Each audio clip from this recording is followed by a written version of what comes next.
Bear Talk is produced by the Golden Bear Gazette, Mount Juliet High School's student newspaper.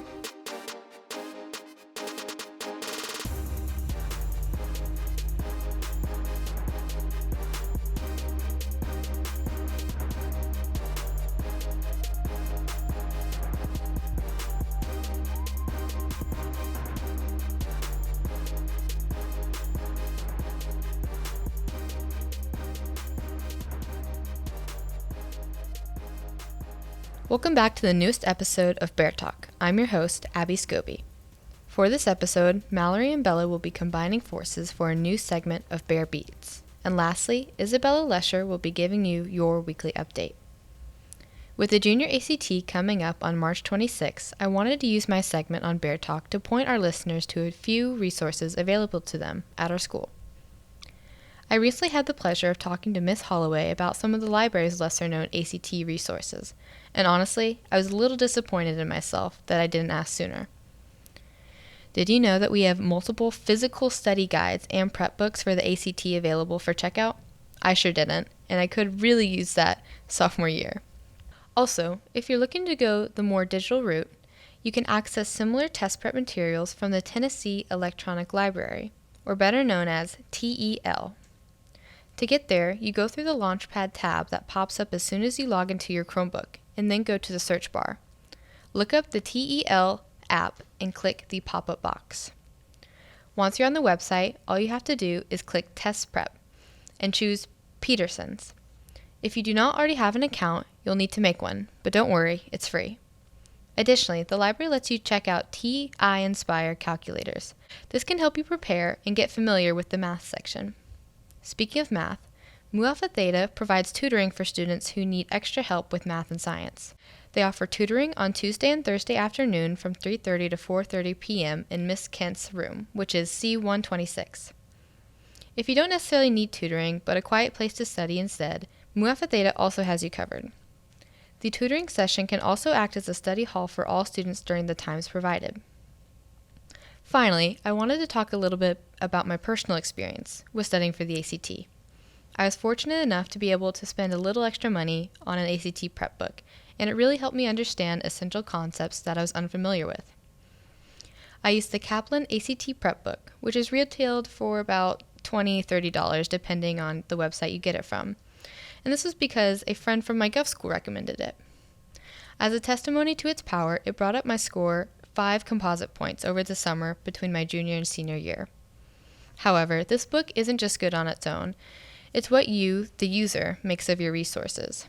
You can have all the opportunity in the world and not use it. So please, come to the library and tutoring and make the most of your resources you have here at school. And don't forget to try your best on both the free junior and senior ACT provided by our school. And now over to Mallory and Bella. Hey guys, I'm your host Bella, and welcome back to BearBeats. Today, I have a special guest joining me. Hi, I'm Mallory. Hey, from FlickFix. But today, instead of talking about, local Nashville artists, we're going to talk about music that we're looking forward to in the new year. New releases, new albums, new tours, whatever. Can I just say that this year is, it's going to be such a good year for music. I'm so excited. I'm so pumped. Oh my goodness, everybody's releasing an album. It's going to be so exciting. Crazy lineup, but it actually also has me kind of worried because, that means next year there's going to be, no music coming out. That's true. And, I just want to cherish it now while we're here, but I had a very hard time coming up with, just 2 artists that I want to talk about for this episode, so I'm very excited. That's okay. It's okay. We have limited time. Well, you go ahead with your artist. No, you can go first because you have 2 and I have 1. Okay. I'll try and keep it short. You know me. I like to ramble. But first, I want to talk about Adrian Linker, who has a new album coming out so soon. Adrian is most known for being in Big Thief the Band, which has kind of been blowing up recently, which I'm happy about because, not to be this person, but I'm going to be this person. I've been a fan for a few years now, but I'm so excited that Big Thief is getting the recognition it deserves. Though I do worry a little bit about the TikTokification. She knew them before they were popular. Before they were a TikTok song. That's not what I'm saying. It's just whenever a 15-second snippet of a song gets on TikTok, it you know what it can do to a song. I honestly understand that. I don't know. Okay, I'm actually gonna butcher it because I don't know how it's supposed to be pronounced, but DJ is in the beginning. Who? Oh, yeah. Guys, Well, the thing I was is, listening to that song first. For that one, there's like no gatekeeping that because it's literally the dude from Stranger I mean, Things. I know that's why I can't be upset about it, but it's like, ooh. Yeah. There's a part of me that really wants to gatekeep. Well, I think it's natural. This is something I think about a lot. Gatekeeping is natural. I feel bad for wanting to like gatekeep sometimes. I'm like, you should just be happy that artists are like getting success. But it's like, you want to feel like you're a part of a special little club. Like, you want to feel cool. That's my artist. Like, what are you talking about? But, yeah, so... Adrian Linker. Yeah, yes. New album coming out. Just released 2 singles for it.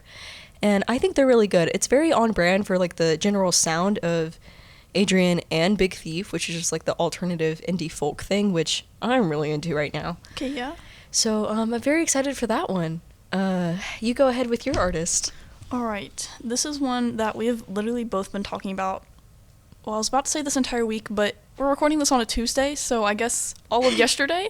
But Wallows, the new album is coming. The tour is coming. Your Apartment has been released, and I am obsessed. The tease, it got me searching for clues like I was a Taylor Swift fan. Like, I felt like I was going crazy. Okay, yeah, they've been, like, teasing something, because they've been on a little bit of a hiatus. Right, they haven't released anything in 2 years. Yeah. And then they come back with this. Breakup album's gonna go crazy. I know. When I first found out about the breakup of... Okay, for context. Yeah. Dylan, is kind of like the frontman for the band. Yeah. And he was dating this girl who also was in a band, and I loved them. You know, I hate to be that person who's, like, into, like, the pop culture, like, internet relationships, but, like... I was a fan. I supported them. I like both of their music. And I thought they were cute. And it was pretty sad. But you know what? This, like you said, this means the breakup album is gonna go crazy. Oh. And I'm so excited. Wallows has been like a very integral part of my, like, your life. I guess. Your spirit, your soul. It's just like it was kind of like, I don't know. Their music has been the soundtrack for some of life's big experiences for me over the past few years, and that sounds so goofy, but like I just Song of the Summer. I like Your Apartment Song of the Summer.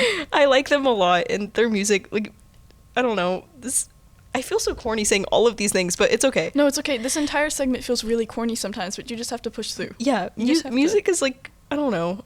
It's always been a big part of my life, and it's like very important to me. So this band specifically, I feel like when I listen to them, you know, it's just always a good time. It's always a good time. I'm having such a good time.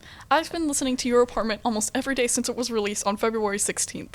The first time I got into my car that day, I turned it all the way up. I have not stopped streaming since. I am ready. If they come here, I'm buying tour tickets. They better not go to Memphis like last time. No, me and you are going. Oh, we're going. No, front row. Yeah, even if it's in Memphis. Barricade. Even if it's in Memphis, I'm driving you and we're going. Now we can drive. Yeah. Because I couldn't convince my parents to let me go last time. They were like, no, we're not going to Memphis for a concert. I was like, but it's over fall break. No, I will literally drive you. We're going. I don't care. We are going to Wallows. You will see us there. Yep. Don't doubt it. All right. Now to your second one. And the last one. Yep. The artist that I'm really excited that also hasn't released music in quite some time is Vampire Weekend. Ooh. Which, oh my goodness. Shout out to Miss Richie. I know she likes Vampire Weekend. Yeah. I mean, that's like one of the first things I learned about her. Like Miss Richie has very good taste. Year. She does. I'm very excited for Vampire Weekend. They've slowly been like spacing their albums out more and more. I think they released like kind of a crazy amount like the first 3 years of their career, but since they were kind of launched into, you know, the mainstream, they've been slowing down, and I appreciate it, focusing on quality over quantity. And virtues. I'm very excited too, because like one of their shows that comes out, I think the album comes out April 5th, and then if you didn't know, there is a huge eclipse happening on April 8th. Okay, wait, I actually didn't know. Okay, I'm so excited. Please I'm like a really big space person, so I can't go on a tangent about this. But I want to know about the eclipse. Okay, we'll talk about it after. But the eclipse is very exciting, and they're doing a show on that day. Wait, that's sick. In Austin Moody's amphitheater. So like I'm very excited because it marks the eclipse, and like that's so cool. Anyway, I'm sure this will sound similar to their stuff. They won a Grammy in 2020 for Father of the Bride, so okay, wow. I have a lot of hope for this album. And one thing I want to talk about with Vampire Weekend is their album covers. They're always so good. Right. And this one is specifically from, I think it was a photograph from 1989. I'm sure they learned their lesson with copyright this time. After... There are laws. You can't just use whatever picture you want. Well, that's not what happened. Okay, so another tangent. Sorry, I don't know the lore. So for context, their album Contra is really good, and the album cover is like a Polaroid of a woman who that was like, once again, that it's a very old picture. And they bought it from someone, but apparently that person didn't actually own the rights to the picture or something. I don't know if that's what, I don't know if I'm misunderstanding it. I try to understand it. I like still don't get the lore every time. But the story goes that the woman's daughter was just out and about, and like this album was getting popular, and like saw the picture and was like, that's literally my mom. Oh my god. And she was like, what is this about? And her mom was like, I have no idea. I haven't seen that photo and like I in forever. Like I don't know why that picture's everywhere. And they got in a lawsuit and got sued, and it was like, it was really messy. So I just like, I love that the fact that they're using another photograph from like 89. But it's like a really cool picture. Like, I don't know. I love the album cover stuff with them. It's very interesting to me. And they've already have 2 songs out from the album, and they're pretty good. So yeah, I love Vampire Weekend. I'm hype. Yep. So, anything else you want to add before we hop off? Thank you so much for having me. I hope we can do more. Yes. More things together. I love us together again at some point on the podcast. Don't ask me when. Mount Juliet podcast universe. Yes. Very proud Mount Juliet. Yep. So that's basically all we have for you today. Thank you for listening. If you want to check us out on Instagram, check us out at MJ_BearTalk. And here's some announcements before we catch you on our next episode. Woot woot. Bye. Before we catch you on our next episode, be sure to follow us on social media at MJ_BearTalk. Now, here's your weekly update. The dance team went to Union Nationals in Orlando, won 2nd place in the Spirit Showdown, and 7th place in the Hip Hop Media Variety. We're proud of our Mount Juliet dancers for doing so well. There are only 80 yearbooks left. If you want one, go to the Golden Leaf Yearbook website and click Shop Now. These sell out very quickly, so make sure you get yours soon. The FFA is holding a spaghetti fundraiser March 3rd from 11 to 2 at Paintrose.